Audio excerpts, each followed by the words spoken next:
आज़ाद अपना सारा सामान लेकर अपने राजीव मामा के पास पहुंचती है। मामा जैसे ही दरवाज़ा खोलते हैं, सामने आज़ाद को इस समय देखकर थोड़ा चौंक जाते हैं। आज़ाद बेटा, सब ठीक तो है?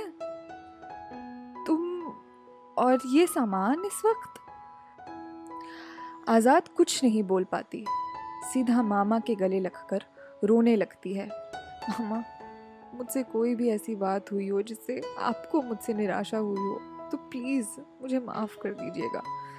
हो सकता है कुछ पल के लिए मैं आपके लिए अनजान हो गई थी, पर मैं आपकी आज़ाद ही हूँ। मामा समझ गए हैं शायद माँ की किताब पढ़कर आज़ाद के मनोभाव बदल गए हैं।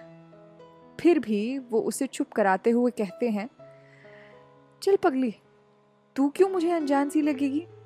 तुझे गोद में खिलाया मैंने।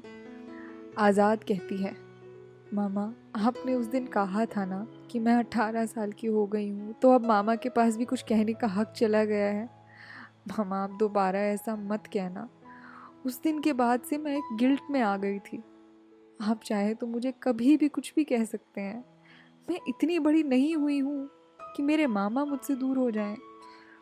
मामा रोती हुई आज़ाद को चुप कराते हुए कहते हैं, मैं तुझसे कहीं दूर नहीं हूँ पगली। चल अब रोना बंद कर। हाँ, माँ की किताब पढ़ ली ना तूने? आज़ाद चुप होते हुए हामी भरती है। मुझे खुशी है तुझे तेरे इस जन्म पर बिल्कुल सही तोहफा दिया तेरी माँ ने। अब बता, ये सब सामान लेकर तू क्यों आई है? क्या हुआ है? आज़ाद कहती है, मामा, मैं फ़ौज में जाना चाहती हूँ और फ़ौज में रह के मैं आगे की अपनी पढ़ाई जारी रखूँगी। इसलिए आपके पास ये निश्चय करके आई हूँ, अब आप मेरे साथ गांव चलो और पापा को मनाओ कि वो मुझे फ़ौज में जाने दें। आप ही मना सकते हैं उन्हें। ये सुनकर मामा कहते हैं, बेटा, तुमने ये निर्णय अच्छे से सोच समझ के किया है ना? कहीं किसी दबाव में ये किताब पढ़कर इमोशनल होकर तो नहीं ले रही ना? क्योंकि फ़ौज कड़ी मेहनत मांगती है। कर पाओगी तुम इतनी मेहनत? आज़ाद पूरे आत्मविश्वास से कहती है, हाँ मामा, मैं पूरी मेहनत से फ़ौज में अपनी जगह हासिल करके दिखाऊंगी। आप मेरे साथ चलकर पापा को बस मना लीजिए। मामा कहते हैं, ठीक है, जब तूने ठान ही लिया है तो मैं भी पीछे नहीं हटूंगा। आखिर मुझे भी अपनी खोई हुई आज़ाद बिटिया देखने को मिली है। देख, इस सलवार सूट में कितनी प्यारी लगती है तू, और ये माथे पर छोटी सी बिंदी लगाकर तो तू बिल्कुल अपनी माँ जैसी लगती है। एक बार तो मैं तुझे देखकर चौंक गया था जब मैंने दरवाज़ा खोला था। एक पल के लिए लगा कि दीदी कहाँ से आ गई। और इसी तरह से हंसते हुए मामा माहौल थोड़ा हल्का करते हैं और आज़ाद के पापा को मनाने की कोशिश करने का भरोसा दिलाते हैं। राजीव मामा और आज़ाद उसी दिन शाम की बस लेकर गांव में निकल चले जाते हैं। मामा गुमसुम आज़ाद को बार बार नोट कर रहे हैं कि आज़ाद कुछ और भी बोझ मन पर लेकर चल रही है, जो उसने शायद अभी तक मामा के साथ शेयर नहीं किया है। कभी खिड़की से बाहर देखती, कभी चेहरा नीचे किए अपना रोना छुपाती। आज़ाद से मामा पूछ ही लेते हैं, बेटा, कुछ और भी है जो तुम मुझसे शेयर करना चाहती हो? शायद मैं कोई हल सुझा दूं तुम्हें। आज़ाद अपने इमोशंस को काबू में रखते हुए कहती हैं, नहीं मामा, और कुछ भी ऐसा नहीं है जो शेयर करने लायक है। मैं बस अपने हॉस्टल और कॉलेज के दोस्तों को मिस कर रही हूँ, बस इतनी सी बात है। पर दिल में कहीं ना कहीं वो राज को याद करके अंदर ही अंदर बेतहाशा रो रही है। मामा ये सब भांपते हुए आज़ाद से बड़ी सहजता से कहते हैं, हाँ बेटा, मैं समझ सकता हूँ। मेरा सिर्फ एक ही कहना है कि कुछ चीज़ों को जिस पर आपका नियंत्रण ना हो, उसे वक्त पर ही छोड़ देना चाहिए। जो तुम्हारी किस्मत में लिखा है वो तुम्हारे पास दौड़ा चला आएगा।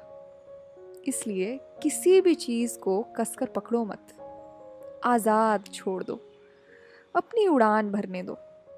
जो तुम्हारा है वो एक ना एक दिन ज़रूर तुम्हारे पास लौटेगा।